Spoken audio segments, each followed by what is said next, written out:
بسم الله الرحمن الرحيم. أعوذ بالله من الشيطان الرجيم. بسم الله الرحمن الرحيم. الحمد لله رب العالمين، والصلاة والسلام على سيدنا محمد وآله وأصحابه أجمعين. أما بعد، خطاب من با محمد شریف عبدالعلیم.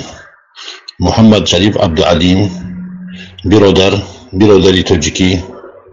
من یک چیز به شما رساندنی هستم که شما ابو محمد مدنی را عیب میگیرید. من هر دو شما را نمیشناسم. اینه که وقتی یک یوتیوب، من خودم قبل تلفن سر کار ندارم، وقتی یوتیوب باز کردم یک ویدیو شما رو دیدم که ابو محمد مدنی را شما عیب میگیرید و عیبای مثال که صرفی و نحوی، خصوصا نحوی و ترکیب عیب میگیرید. عبارات را غلط کرده گفته و خود شما در غلط افتادین و خطای شما از خطاهای وی با قوی‌تر و وزن‌تر است. تو یکمی که به او سرزنش میکنی که خود یک استاد کلان، همچون یک آدمی بافهم، همچون یک آدمی دانشمند با علم گرفته، میگوی که بیاید ابو محمد مدنی را نشان بدهیم، عربی را به اون نشان بدهیم و میگوی که چطور عربی خوانده میشود. میگوی گمراه میگوی، تو میگوی که ای گمراه. ابو محمد مدنی میگوی که ای گمراه، شرمنده. چند بار تعدیل میکنی شرمنده میگوی. سبحان الله سبحان الله. یک مسئله از اون مردم است که ما مردمی تاجیکی نه. یک مسئله مردمی تاجیکی که میگن که به ازار پوچکنده خندیده است. یک مسئله. و خصوصا ما کتابای فارسی داریم در وطن، کتابایی که خطاشون بیشتر باشه، جاهای درست هم داره. چهار کتاب در 4 کتاب که داملا حکمت الله خودش میگه که شما کتاب 4 کتاب رو بسیار مطالعه کنید، فرض عین مطالعه کنید، اینها را بقبین سخت بخونید تا که هدایت بیابین. ممکنه گپا رو شنیده باشید. در 4 کتاب میگه که عیب خود ابله نبیند در جهان، باشد هم در جستن عیب کسان. شما ابو محمد مدنی، اخیر شما محمد شریف عبدالعلیم، اول ما همون عبارتایی که شما عیب گرفتین خودی که اول شما در صلوات، در حمد و ثنا شما خطا میکنید. الحمدلله الصلاه گفته سر میکنید. در آخر میگید که ثم اما بعد. شما حمد و ثنا رو درست ترتیب دادن نمیتونین و درست هم مثال که گفتن نمیتونین. به همین خاطر انسان باید که وقتی حمد و ثنا میگه، یا که اگر حمد و ثنا میگوی درست بگو، کوتاه بگو، یا دراز میگوی بگو. مثلا حمد و ثنا که پیامبر خطبه حجت گفته است او را بگو، یا کوتاه هم بگو، توری بگو، عیب نیست. خیلی ما شما کوتاه میگیریم، بسیار مختصر میگیریم، کوتاه میگیریم، میگه بسیار شبه کسی گوشم نمیخونه در یوتیوب. حالی عبارتی خودی ابو محمد مدنی من در یوتیوب دیدم، در یگان کتاب یگان جمله همون عبارتی که شما خواندین از ابو محمد مدنی و او را در همون عبارت خطاهاش گرفتین و ما ببینیم که خطاهای تو وزن‌تر است یا خطاهای وی. هر دو تو باید که خطاهات اصلاح کنید، لیکن تو باید او را تهدید نکنید، مسخره نکنید. الله دستور حجاب میده مسخره نکنید. با قوم گروه زنها با گروه زنها، گروه مردها با گروه مردها هم دیگر مسخره نکنید. اگر مقصد و مطلب شما اصلاح باشه باید تهدید نکنید، باید سرزنش نکنید، عیب نگیرید. یک انسان در بین مردم سرزنش کرده، بیا ابو محمد عربی را نشان بدهیم که عربی را چطور میخونند. خودت اول چطور میخونی ببین. منم چه یک برادر با نصیحت کردم، یک برادر که والله قسمه که سواد پایین‌ترین در سواد پایین‌ترین قرار داری. تو عبارات رو با عیب میگی، در همون عبارات خودت خطا، در همون کلمه و عبارات خودت خطا کیسه. واسه من ان شاء الله استفاده میکنم، گوش کن. و باید که وقتی انسان اصلاح بخواه، این سرزنش، تهدید، عیبگیری، خوارج هر چی نمیگوید.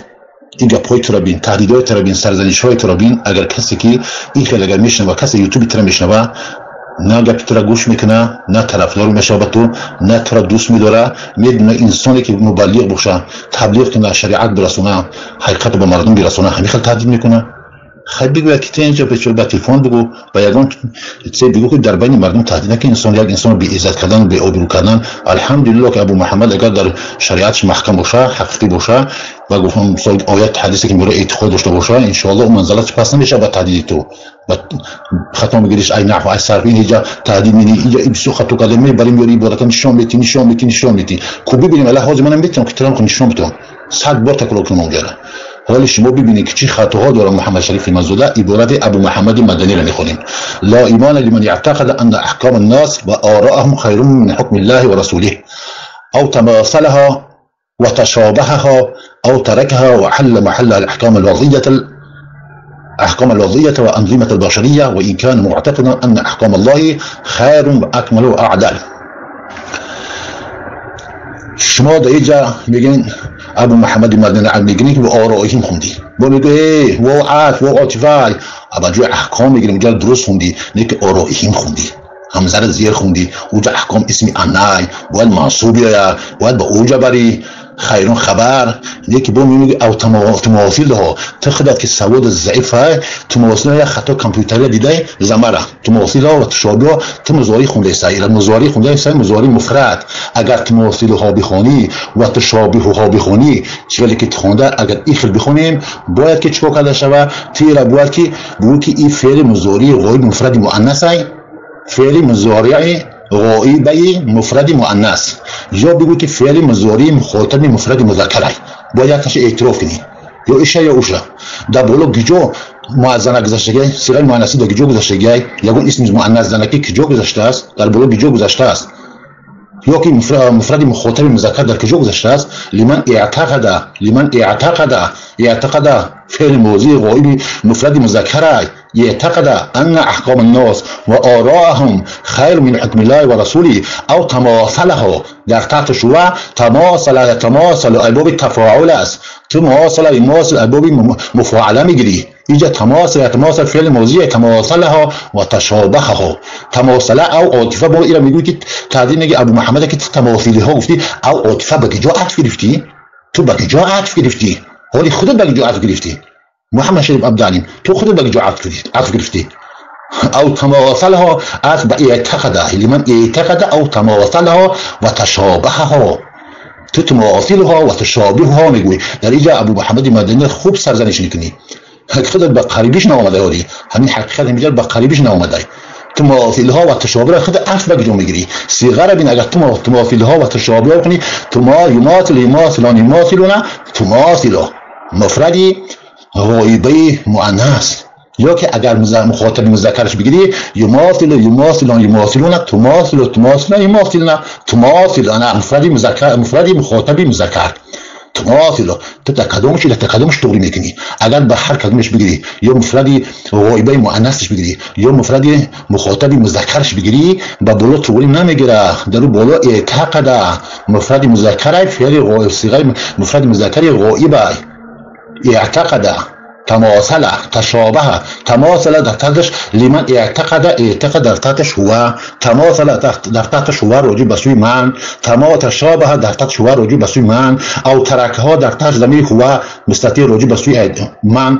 و احل میگوی که احل محلها الاحکام الوضعیه میگفتد، میگوی که احکام الوضعیه گفتی، اینجا میگوی که احکامی رو زیر خوندی، احکام الوضعیه توری نیکت. میگوی که اگر احل رو احل بخونی توری انیش توری است، این گفتن خطا است.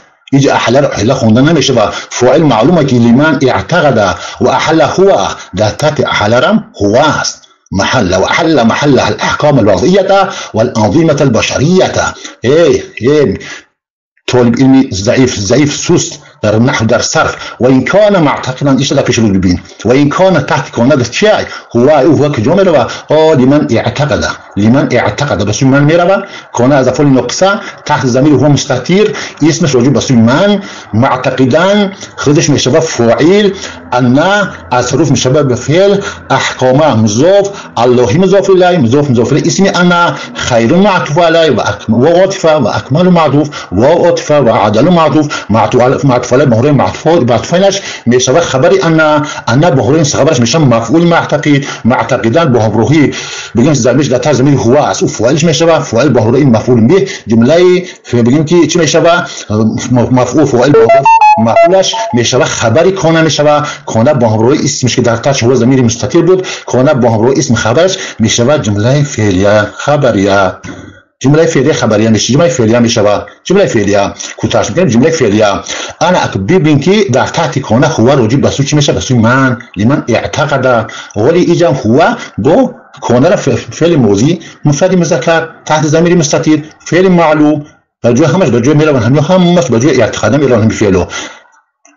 مثال این لمن اعتقاد گفتی ای پیش میاد تمواصله ها تشابه ها یا همش عاد به همون اعتقاد میرون ترکه ها را به همون جا میروه و احلال هم به همون جا میروه و کانرم معلوم میخونیم در تحت ضمیر هو راجع به من.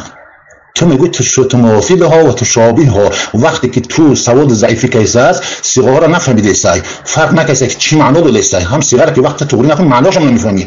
تماثیل ها و تشابه ها میخونی این تماثیل ها و تشابه ها میخونی با تاکید او را سرزنش میگی تو غلط خونی ایسای باید تماثیل ها و تشابه ها بخونی.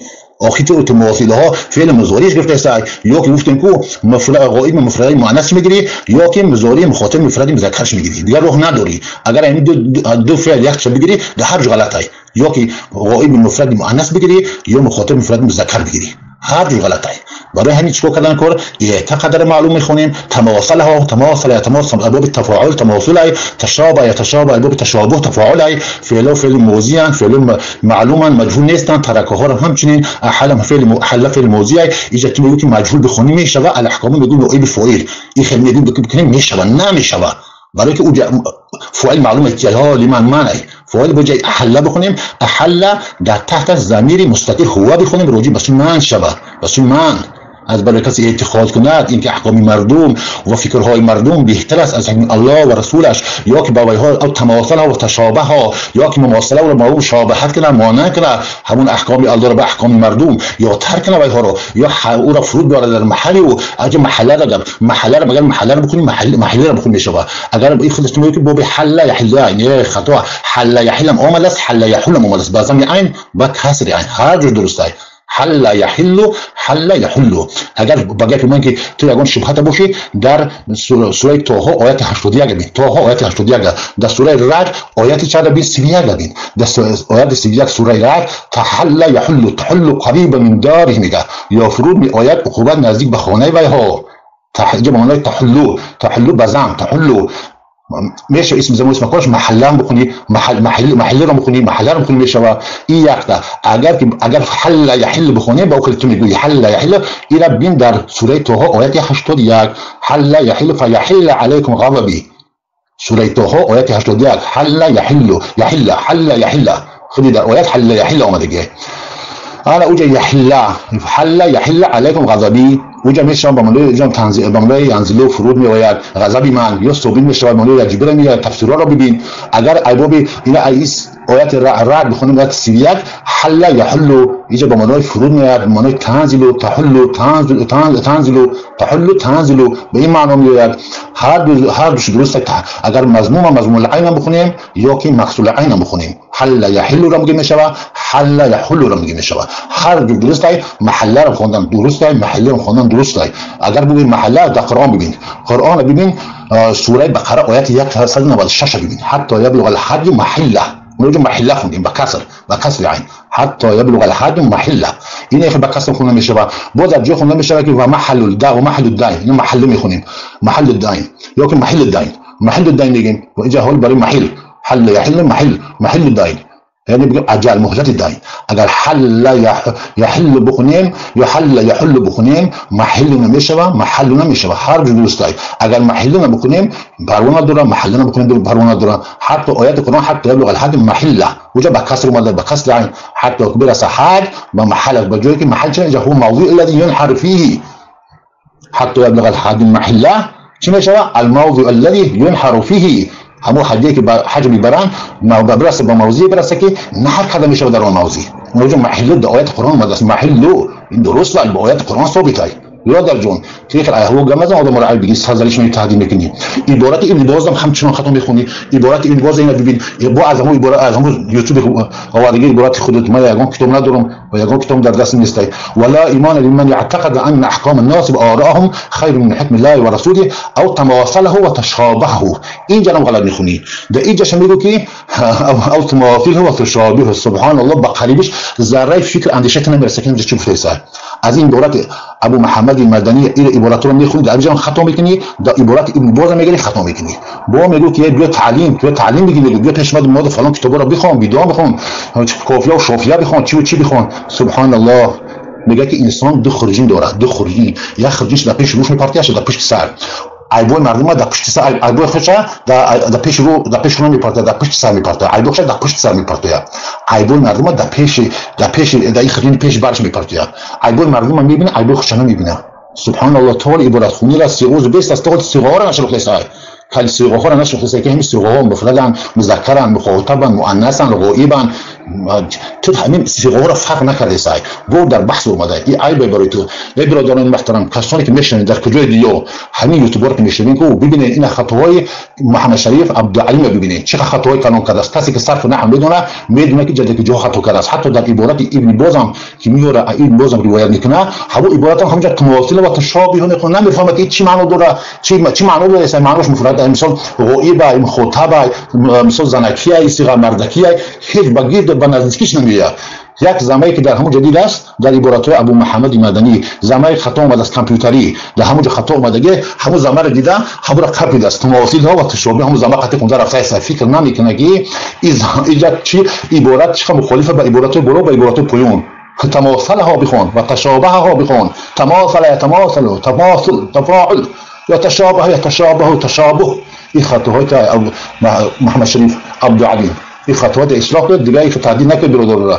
ترام برادر تاجیکی ما، ایران برادر تاجیکی ما و الله شما را از برادر واقعی اسلامی کرده باشه. من ولی عقیده شما را نمیدونم، ولی خود من خود یک چیز طلب دارم. اینجا من گپ بسیار دارم، ولی گپ من مختصر گرفتم. من در یک دوره هستم، ولی همین یک برادر که همینجا کمتر یگان چی باشه کمتر گپ بزنیم. والله که من یک برادر گفتم که همینجا کمتر گپ بزنم، من گپ زدم وگرنه من این قاعده رو اعتبار نمیکنم و نه که در چیزی خفاشم در اون تهدیدها و سرزنش‌ها و بی عزتی ابو محمد من میتونم تو از بسیار بی عزتی کنم، میتونم بسیار تهدید کنم. فقط من خود یک طلب دارم، من میبینم در عقیدت کمی ضعف میبینم. خودت بسیار ابن باز ایات عبارت نه، ابن باز خطا بسیار داره، ولی کتابش اثبات کردم بشه ان شاء الله. من ولی کتابم در پیش ندارم، یگان غیر قرآن یگان چیز پیش ندارم.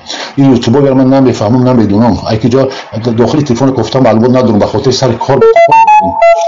حالا بیا همین تو در من همین درگاه می یوتیوب پرتو همین یک چیز در من خوب معرفی که آیات قرآن است. سوره بقره آیه 156 ببین. اگر غلط نکنم فمن یکفر بالطاغوت و یؤمن بالله فقد استمسک بالعروة الوثقى. همین آیات بخون معنی بده در تحتش صفات یا تعریف. صفت کفر به طاغوت یا تعریف کفر به طاغوت و صفت ایمان به الله را. معنی لا اله الا الله. خدمت همین آیات معنی لا اله الا الله موافقه. همین کفر به طاغوت در من یه بار معرفی که از زمانی که تو بشناسم کو همین کفر به طاغوت تو چه خبره میشناسی؟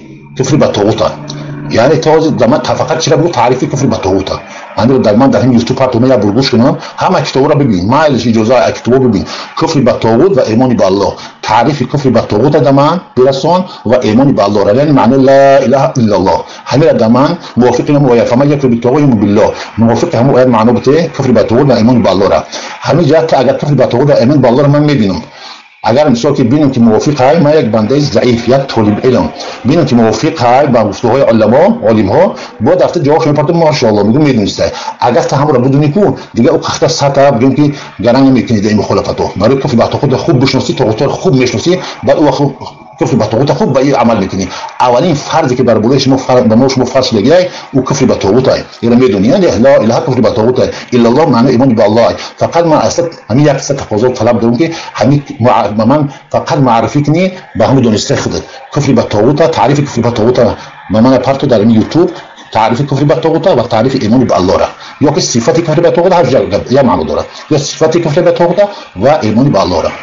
التماس ایخل سازنش نکه برادر را با برادر ایخل عرگیری نکه سازنش نکه تعدیل نکه خود سواد نداری به سواد معلومی من خطوات گفتم فعلای موضوع مضارع خونده سعی با یک سوای آورده سعی که دو جناز زنکی گذاشته گای نه مردک نه مذکر مخاطب گذاشته گای نه غایب مؤنث گذاشته گای با میگو که تشابه ها بگو تماثل ها بگو. سبحان الله اون ببین فعل را اعتقاد تماثل تشابه ترکها و احلا و یجب کان معتقدا همون شخص باشه معتقد یا همش فعلای موضوعان مفرد مذکر مردکیان یگان تجزنکی مخاطب مذکر نیست.